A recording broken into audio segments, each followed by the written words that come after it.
pointing out all those glow sticks, and you just start feeling the energy because everybody's, ready to dance, and the first song starts on the CD, and you realize that something's about to happen. And the second that first like beat comes in, the first like drop of the bass, and the strobes come on, it's like nothing else in the world matters.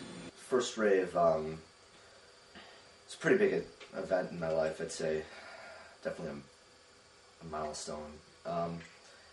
It happened back when Adam and I were in the early stages of shooting a movie that I was doing just basically for fun. It was a Bond parody, and we had gone to Arlington Park Racetrack to shoot sort of like a car chase.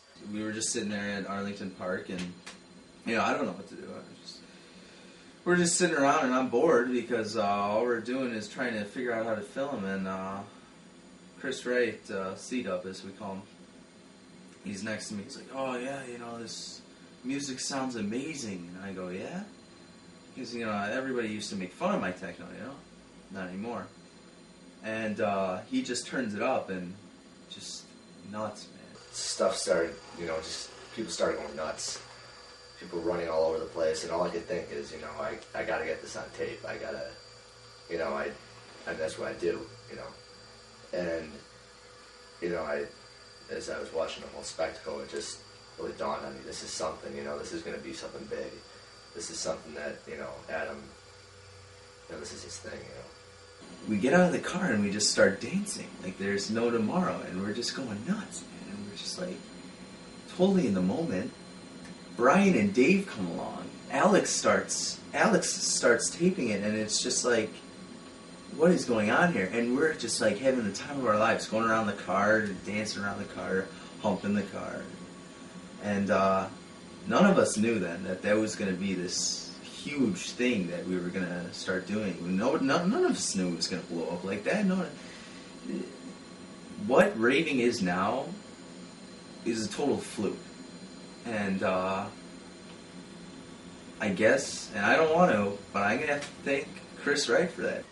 Well, basically, it was my birthday, 18th birthday, you gotta do something special. So I invited friends from all corners of the Illinois area to my house for a little shindig, if you will.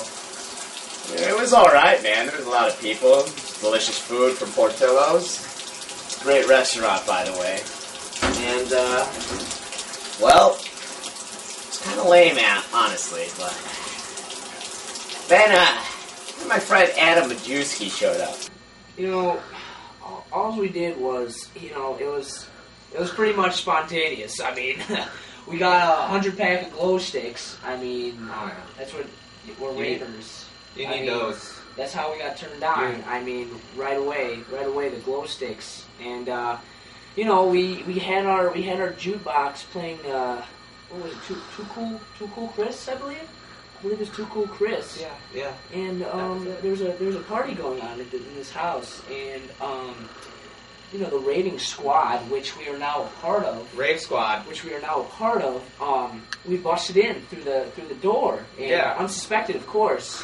Because that's that's the Raver code. Because I was calling people and they were saying, "Hey, man, when are you coming over? Because this thing's kind of boring right now." And I'm sure Serafin had the best intentions. And I wanted to give the kid a good birthday, and so I decided, let's go in there, let's make that into a rave. And God, they're all crazy, man. They're all like dancing and raving, and I'm like, this is a phenomenon, and I'm inspired by this man. And the founder of the Ravers Club and the Ravers Code is obviously Adam Majewski. Majewski. Yeah, he wrote the book on raving. He would just go at it. Like, I never seen something. No, he was furious. Yeah. He was furious. Yeah, he didn't stop either. Like, I saw people get tired. Mm-hmm. He was like, "You get up, sir. You get up." You get up! You pick up your bottom, sir. You Don't- get back on the dance floor. You do not know. This is a rave. This is not a knitting. This is not a Don't knitting sit down now! You know, I rave all the time though. It doesn't have to be in a big area. It doesn't have to be with people at all. I can be by myself in my car. You know, I've been known to rave in my car. When I'm in the car wash, I know one time I was in the car wash, just started raving. I mean, you gotta have fun. You only get one shot in life, man. You just gotta live it out. You gotta have a lot of fun.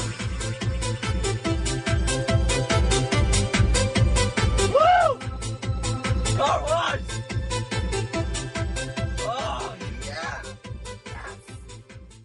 You know, the rave-mobile, Yeah. Adam's Saab, is what we It's not a usually... Saab, it's a rave-mobile. Well, the rave-mobile... And it's a rave-mobile. The rave-mobile... We get in it, and you know... We brought up... All of our raving apparel and equipment is in the trunk. See, Adam, he has equipped us with the most high-tech and the very best raving gear. equipment that money can buy. Yeah. And, you know, I'll tell you, his trunk is filled with black lights, with glow sticks, with our rave gear visors and sunglasses and everything you need to be a professional raver. I mean, really. Tight mesh t-shirts. The tank tops. The tank tops. Tank tops. The tank tops. Tank tops. I think the biggest boon to the whole rave franchise was the New Year's party that took place at Adam's house on New Year's Eve, and it just, you know, at that point, you know, so much has been said about it, but I don't know if, you know, anybody who wasn't there can really capture the idea of, you know, what it was really about.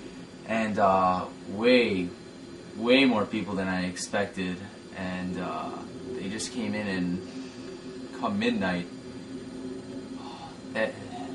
the whole house was just shaking. It was ridiculous. It was very intense. It was definitely the biggest rave. Actually, I was looking through the paper the next morning, and sure enough, there was an article about the rave. It was pretty cool to be mentioned in, you know, a big paper just for having this you know, rave that I just see as a good time, and, you know, people see it as this amazing thing.